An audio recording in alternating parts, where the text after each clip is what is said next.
According to a new report from the Daily Beast this week, Marjorie Taylor Greene has absolutely no friends in Congress. Now, that really shouldn't come as a surprise to anybody. I mean, Marjorie Taylor Greene does not exactly seem like the kind of person that I think anyone is like, hey, I'd like to have a beer with her. She seems like the kind of person that if she were holding a beer bottle, you'd be like, you know what, let me take that from you. That's something you could probably use to hit somebody, and we don't want anything bad happening. But according to the Daily Beast, who actually spoke to Republicans in Congress, pretty much everybody, doesn't matter if you're far right or far left, everybody hates Marge. Here is what one Republican lawmaker had to say to the Daily Beast. There is no one I have heard from, dozens of members, who are happy with her, that trust her or confide in her. She's continually seeking attention, building herself up, while tearing others down. I have cut ties completely, the lawmaker who refused to be named said. And honestly, that is what she does. Marjorie Taylor Greene goes out there, she says horrible things, she picks fights with other members. Even when they do what she wants them to do, she still picks fights with them. And she puts herself on TV, she puts herself on her podcast, she makes herself out to be the victim. And then everybody just is like, yeah, nobody likes you. You're not doing anything constructive. You're not doing anything worthwhile.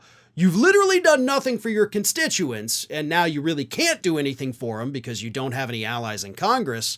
You're just there taking up space to cause fights. And here's what I mean when I say that she even attacks people who do what she wants them to do. Last week, she sent out this post on Twitter.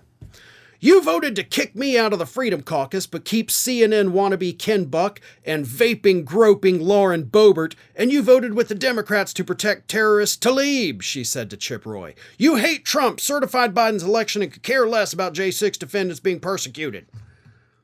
Now, she attacked, vaping, groping Lauren Boebert there. Now, Boebert voted for her resolution to censure Rashida Tlaib. But she still attacked her. Like, why are you even doing that? She was your friend. I know she hasn't been this year, but she was, and she did what you wanted her to, but you're still vaping, groping Boebert. I don't disagree with you, but, I mean, let's be real here. You don't have enough friends to piss off the few people who occasionally go along with the crazy things you're trying to do. But she did. And that's the situation that she's in.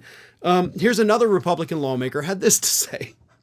She's creating her own enemies through unprovoked, unwarned, and unsubstantiated attacks, embarrassing herself through launching attacks she later has to retract due to their inaccuracies.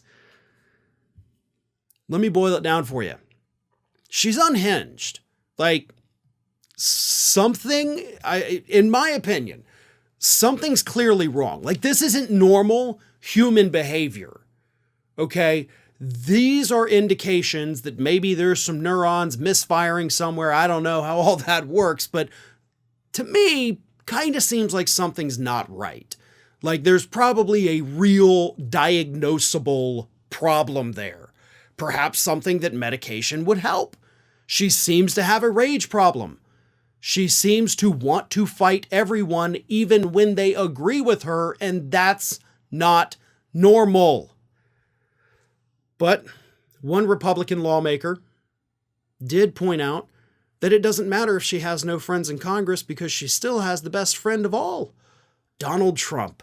She is still beloved in Trump world. They love that she's a fighter. They love that she's willing to go out there and say the stupid things so they don't have to say them. But this is what Byron Donalds had to say. He said that her star remains undiminished in Donald Trump's inner circle. And then a couple Trump insiders, one said, quote, Trump world loves our dear MTG. And another one said, she's the most loyal soldier in Congress and has been there since day one. She is often his mouthpiece. So Trump doesn't always have to say the crazy stuff. He can just have Marge go out there and say it. She doesn't care if it alienates people, but you know who should care? Her constituents. As I mentioned a few moments ago, when you have no allies in Congress, and this is actually why this story is important, when you have no allies in Congress, you can't pass anything. You can't do a single piece of work that's going to benefit the very people who put you into office. Now, don't get me wrong. I got no sympathy for her district. I'm sorry. But after years and years and years of watching Republican voters all over the country vote for the same stupid people who do nothing for them, and then they whine about, oh, everything's horrible in my district. Yeah, because you keep voting for idiots. Like, my sympathy for idiots is gone. None. It doesn't exist anymore. There was a time I've absolutely felt sorry for these people. But just like the people in Greene's district, you could have voted her out last year. You could vote her out next year.